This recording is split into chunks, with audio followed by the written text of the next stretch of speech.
Hello, everyone.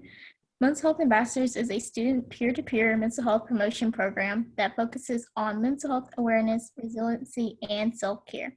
Our Mental Health Ambassador group was developed by Dr. Lanzi and Honors College student Judy Agrawal in partnership with the School of Public Health, Student Counseling Services, and the Honors College. My name is Ciearria Samuel, and I am a sophomore biology major. And I joined the Mental Health Ambassador program because I wanted a way to be involved with mental health on campus and provide these promotional resources to students. My name is Destiny Cravens, and I'm majoring in psychology with a minor in social psychology. And I joined MHA because I have personal experience with having someone I love deal with a mental illness. So mental health promotion has always been a really prevalent concern in my life. Hello, everyone. My name is Madeleine Cook, and I'm a sophomore majoring in biomedical engineering with minors in chemistry and neuroengineering. And I joined the Mental Health Ambassadors program because I believe it's not only important for ourselves to understand mental health, but also to be able to share that knowledge with others in order to start breaking down the stigma towards mental health.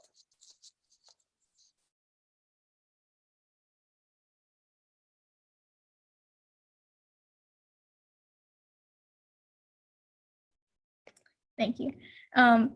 Today we have Elizabeth Vander Kamp. She is an artist in residence with UAB Medicine. Her chosen art form is storytelling. Today, in her Seeing the Light Through the Dark in Stories presentation, she will tell us a story and lead a thoughtful discussion. Please welcome Elizabeth. Thank you, Ciearria. Thank you, everybody. I'm so glad to be with you today. So as was said, we're going to embark in storytelling. And I said this to the mental health ambassadors yesterday, that one of the things I love about storytelling is that it's not a story without a listener. So this is really a co-collaboration, a co-laboring. So we have a teller and listeners, and it's through that we actually create a story. So I invite you, wherever you are, I hope in a comfortable, beautiful place, that you just get your body in a really lovely position when it feels good. I recommend good posture, even if that doesn't feel good, but let's give it a whirl. And feel free to close your eyes if that feels best to you, because as we know, storytelling started as an oral tradition. I will be kind of acting it out too, so you're welcome to watch me.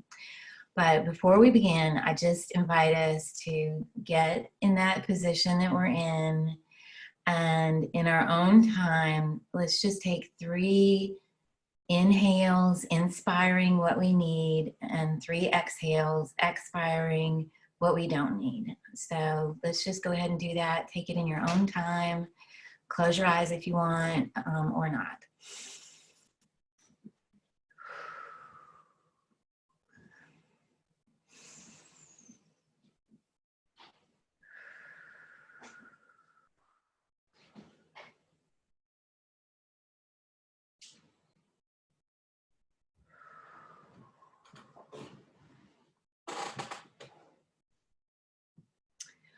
Once upon a time, long, long ago, on the shores of Lake Ontario, there was a beautiful wigwam, and it was beautiful because someone had taken the time and the care to paint it. And they had painted the great waves of the lake, the fish that lived below those waves, the sky, the moon, the stars, the sun, the great tall pine tree, the elk, the moose, the black bear. And it was said that inside of this wigwam there lived an invisible being whom no one had ever seen except his sister, who lived there also. But the rumor in the nearby village, especially among the young girls, was that the invisible being was tall, dark, handsome, and very rich. So some of the girls dreamed of growing up and marrying the invisible being, and there lived a widower who had 3 daughters. Now his 2 older daughters were absolutely ravishingly gorgeous on the outside. They too were tall and slim. They had long brown legs. They had hair that was sleek and dark as a raven's wing, high cheekbones and almond eyes. But if you and I got close and we looked into those almond eyes, we'd pull away because they were cold and dark and empty. And they were very much reflections of these girls' heart and soul. They were cold and dark and empty too. Their favorite thing to do was go to the lake and admire themselves in the reflection of the water. And their second favorite thing to do was torment their youngest sister. Now, because she was the youngest, they gave her the hardest work. And at the time, that was tending the fire. She couldn't let it go out because people had not discovered how to create fire. So if she let it go out, they would have to wait until lightning struck a tree, get a burning branch, and begin again. And sometimes lightning didn't strike for many, many moons. So she took her work seriously. She slept by the fire. She stayed by the fire because it was how they had light. It was how they could cook. It was how they had warmth on the cold, cold nights. And over the years, sparks had flown out, and she had scars on her chest and her neck and her face. And her hair was not sleek like a raven's wing. No, it was singed and full of soot. And her brow was always sweaty. But her eyes, if we got close and were lucky enough to look into her dark eyes, we would pull ourselves closer because she was full of love and gratitude, even though all she faced was hard work. And every morning when she woke by the fire, she looked around at the sky, at the lake, at the trees, and she said, "Thank you. Thank you for this beautiful world." Well, one day those sisters went to the father and they said, "Father, see how beautiful we are. We are going to marry the invisible being. Give us new dresses, new necklaces, and new moccasins." And the father looked at his daughters and he said, "Oh, you are so beautiful." And he gave them everything they asked for. So they put on their necklaces and their dresses and their moccasins, and they walked through the village, chests out, noses up, and everyone said, "Oh, they are going to marry the invisible pig. Look how beautiful they are." Well, they arrived at the great wigwam, and the sister was waiting, and she said, "Why are you here?" "Isn't it obvious? See how beautiful we are? We're here to marry the invisible being." "Oh, really? You've seen him?" "Well, of course we've seen him."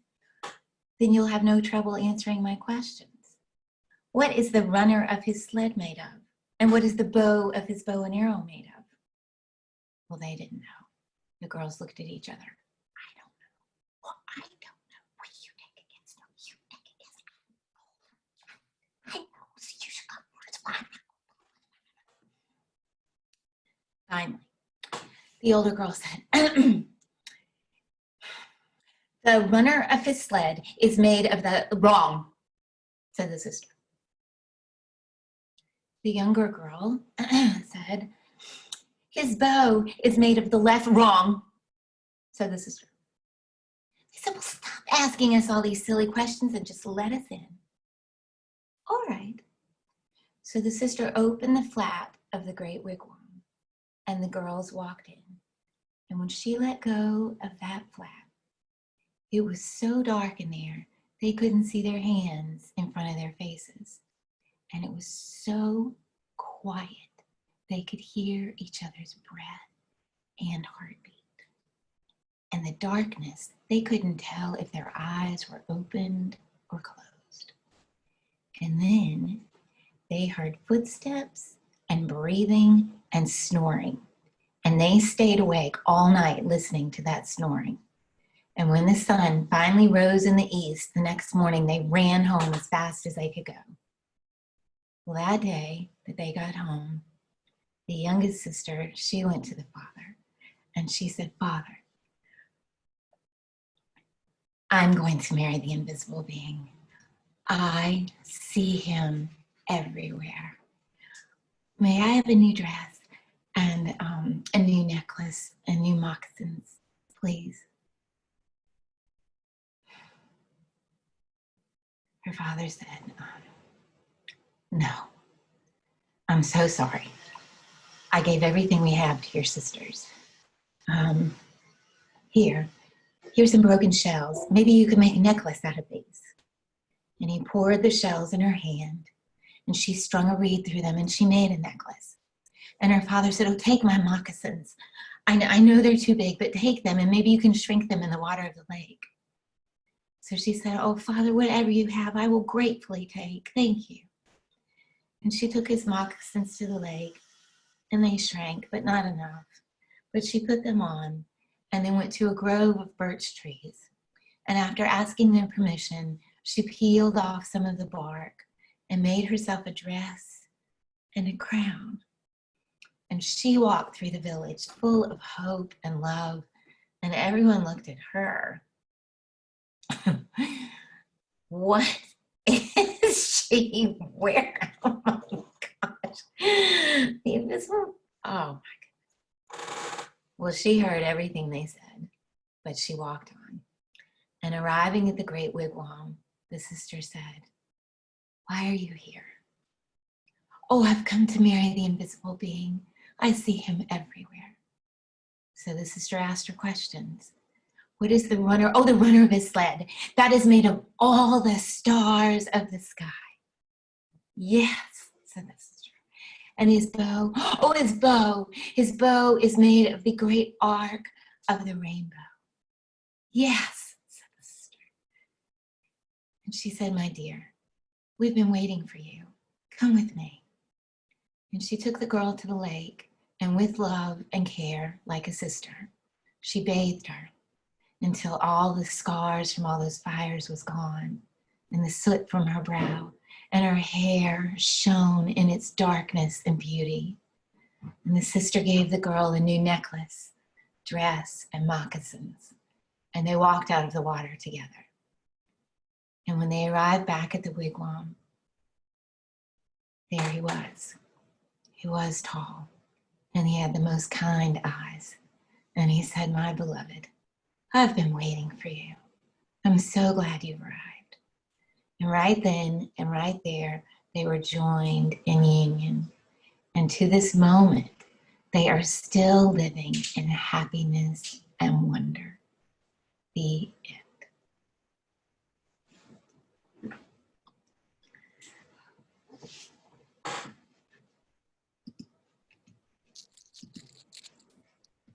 So, oh, thank you. So, thank you for listening. Thank you for helping tell the story. And I'd like to open up for discussion. And even if you heard this story just yesterday, thank you for hearing it again. I wonder, and if you've heard it many, many times before, as Kimberly has, if you heard anything that strikes you today with how you are and how you're feeling and in this very unusual time that you'd like to share with everybody. For me, when the younger sister, after like her sisters had already like taken everything that her father had, and she was still able to use what her father gave her to like make something special out of it. So especially now, like today, with just making the most out of what you have, that's something that resonated with me. Oh, thank you. That's beautiful. Thank you. I think what really resonated with me was like the kindness of the sister of the invisible man towards the youngest sister when she came and like showed that she truly knew who the invisible man was, that her kindness towards the youngest sister when she went and took her to the river and gave her all these things was able to like help her, and that just really touched me. Thank you. I drew some different conclusions than I drew yesterday, which I found quite interesting. Today, when I listened to the story and stuff, I sort of drew the conclusion of like, you know, the youngest sister, she's sort of searching for her identity and she doesn't really know who she is. But like the invisible man could symbolize like her true identity. And just like in society, a lot of times we're pushed to not know who we are as ourselves, but like adhere to sort of societal like standards. So like she sort of went against society and was able to like actually find herself and find like what she stood for. And that's sort of how I understood it from today, which is definitely different from what I looked or took from yesterday. So Nice. Thank you.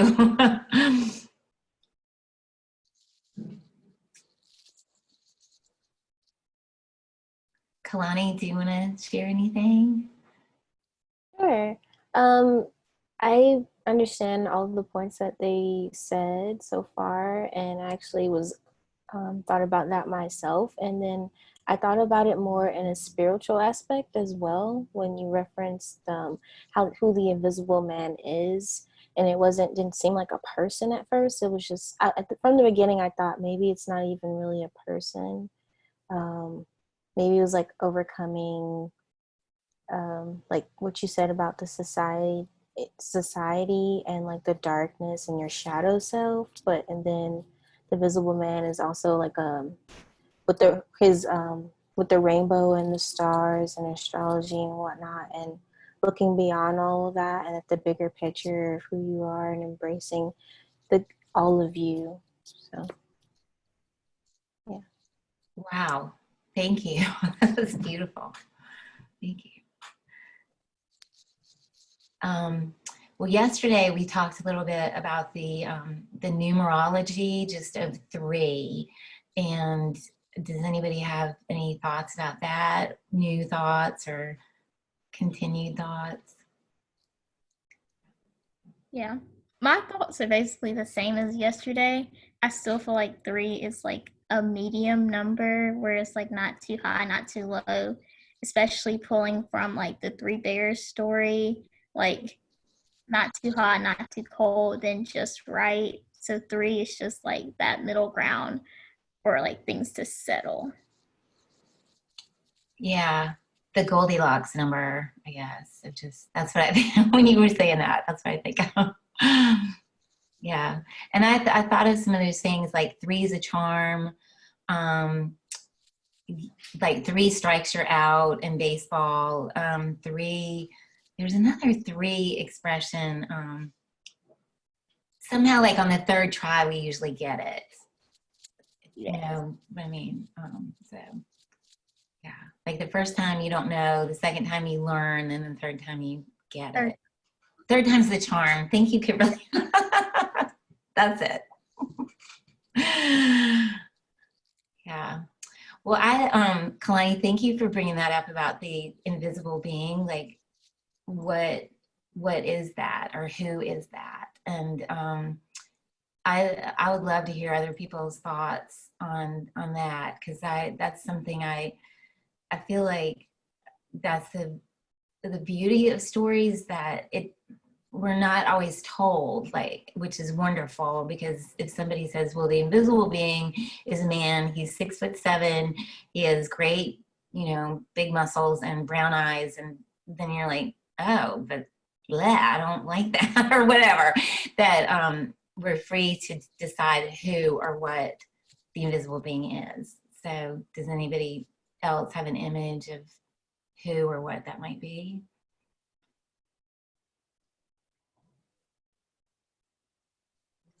I kind of saw the invisible man, like, especially when we reread it today, as like the idea of like compassion and acceptance towards everyone.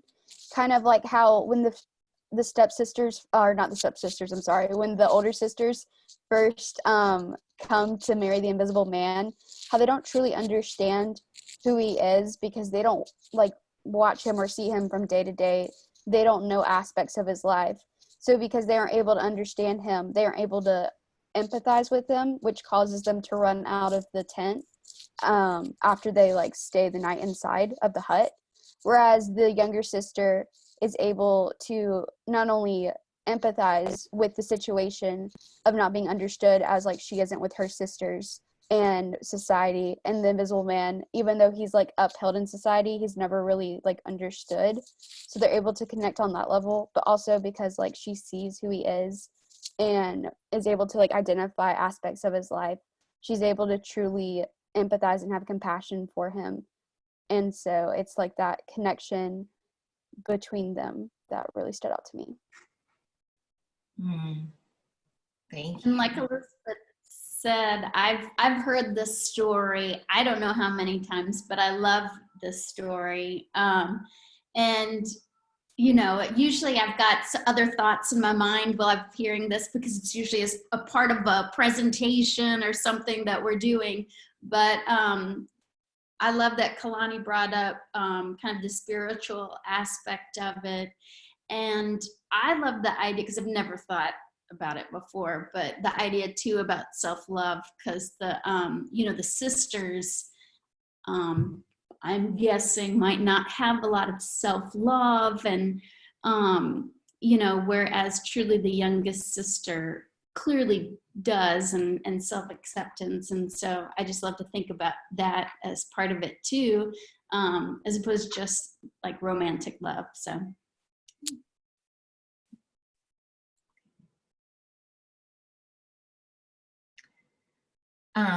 Well, yesterday too, we talked about who, like, characters in the story that we identify with, and thanks to all of your insights, I realize I identify with everybody in some way.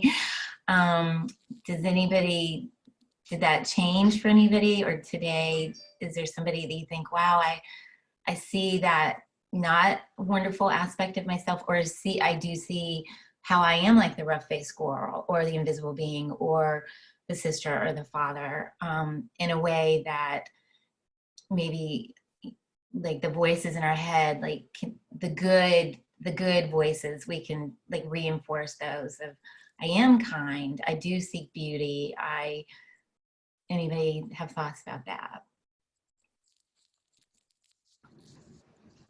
After hearing everyone kind of discuss the story, especially today, I really identified with like the older sisters, especially around the idea of like self-love, around how like sometimes we aren't able to accept and love ourselves for who we are, and sometimes we are a little too critical of ourselves. And I found that a lot of times when that happens, that when you're critical of yourself, you're not able to empathize with your situation, and you're not able to empathize as well with other people's situation. So I just found that like a really important point, that we have to be able to understand and care for ourselves in order to understand and care for others.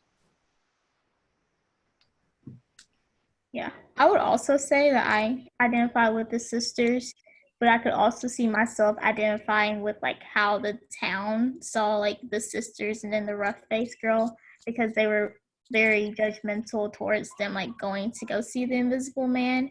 So I see myself like just in social media, everyday life, like judging what's going on and not really knowing the full story behind like what all has gone into like them getting ready or whatever.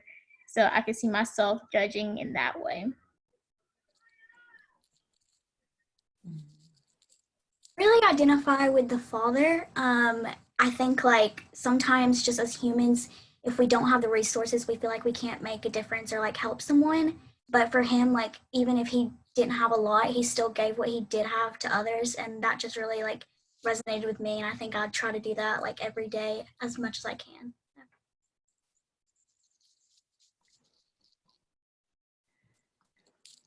Yeah, I as a parent now, that this didn't happen when I first started telling the story, but now I think of when my daughters ask for something that, you know, we can't afford, or I know that they would really like, that just this ping in my heart of, I wish I could do that for you, and I can't.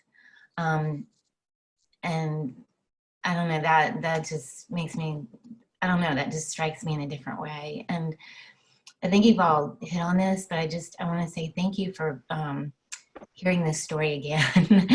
And that I just, in terms of our theme of mental health, I think that stories really serve the purpose of letting us know we're going to be okay. Even when we don't feel like it, that there's somebody in our world that probably does feel like it, and we can reach out to them.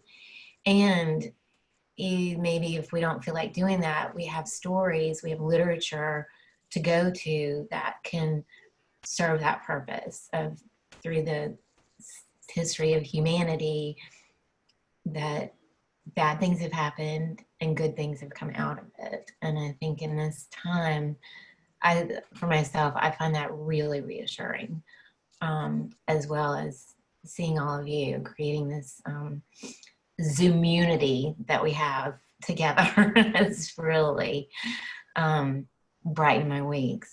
So, thank you. Yes. Thank you, Elizabeth. We really appreciate this, and I enjoyed the story, and we really appreciate you coming on. Oh, my pleasure. My pleasure.